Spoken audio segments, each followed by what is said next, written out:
Hi, this is Lorraine, and I've been guided to create another video. If you'll give me a minute to clear, center, and balance my energy, we'll get started.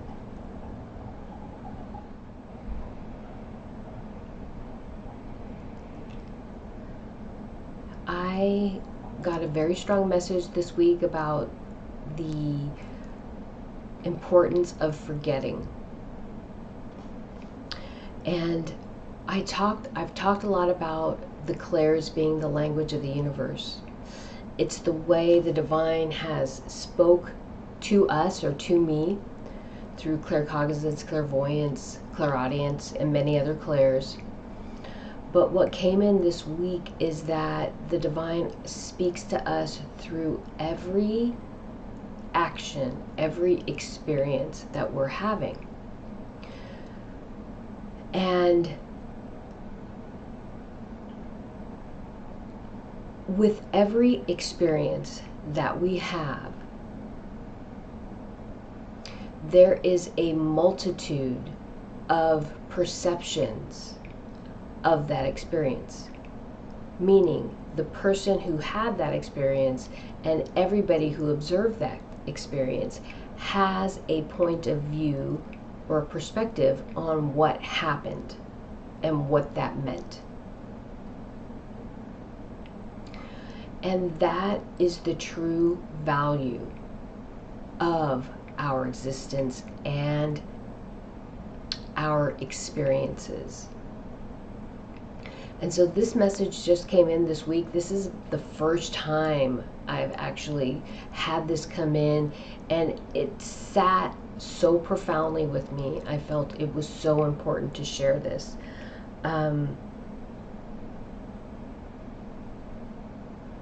So the divine is not a physical being. Divinity is a awareness. Divinity is aware that it exists. It is in existence, but it is not any type of physical makeup. It's not even a matrix. I've heard the divine from quantum theory. They talk about this matrix that is conscious. It is pure awareness. There's no physicality to it. It's not until it starts to consider what it could possibly be that physical manifestation, whatever, of creation comes into being. Okay? So it's not the physicality of humanity or this existence that is important. It is when we forget that we are divine and we work from a place perceiving ourselves as separate from the divine consciousness and exacting free will, that we begin to interact. Each fractal piece of the divine begins to interact. And it's not the action, it's not the conversation, it is the perception that is so profound to this conscious awareness. Because physicality isn't part of its existence. It's only the consciousness, how it thinks, how it perceives, that has its greatest value. So every time we do something, one individual fractal piece of the divine does something, how every other fractal or piece responds to that action, that word, that experience is profoundly meaningful to the divine. And that's just not human interaction. That's how the couch responds to me sitting in it. That's how the plants respond to me talking to them or touching them or walking through them, or how they engage one another. That ecosystem, how it supports they support one another, or it supports itself through its interactions with the myriad of life that is in a forest, or in a rainforest, or on a beach, or underwater. Those interactions are profoundly deep and meaningful and important to the divine consciousness in this existence. It's not about gold. It's not about money. It's not about soil or flowers, other than how the interaction between the soil and the seed creates a plant, and how the interaction between the soil, seed, and plant cultivates the flora and fauna and the ecosystem, and how that flower feeds or draws in the bees who create honey.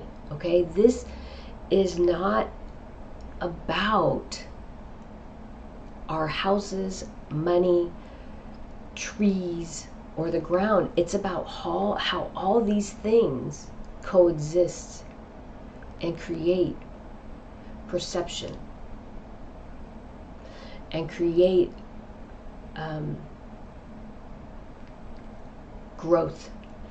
They create new thoughts, new perceptions, new points of view that are outside the scope of what this divine consciousness could have perceived in its whole one unified state. So it breaks itself apart so that it forgets that it is omnipotent, omniscious, omnipresent, right? All those things. It forgets that it can do and be whatever it wants to be at any given moment. So this existence can grow, I want to say naturally, without its influence. Without its influence.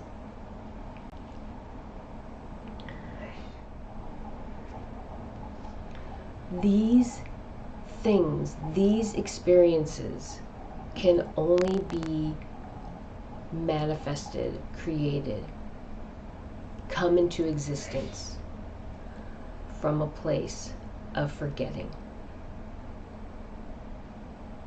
Okay? I think that's it. Thank you.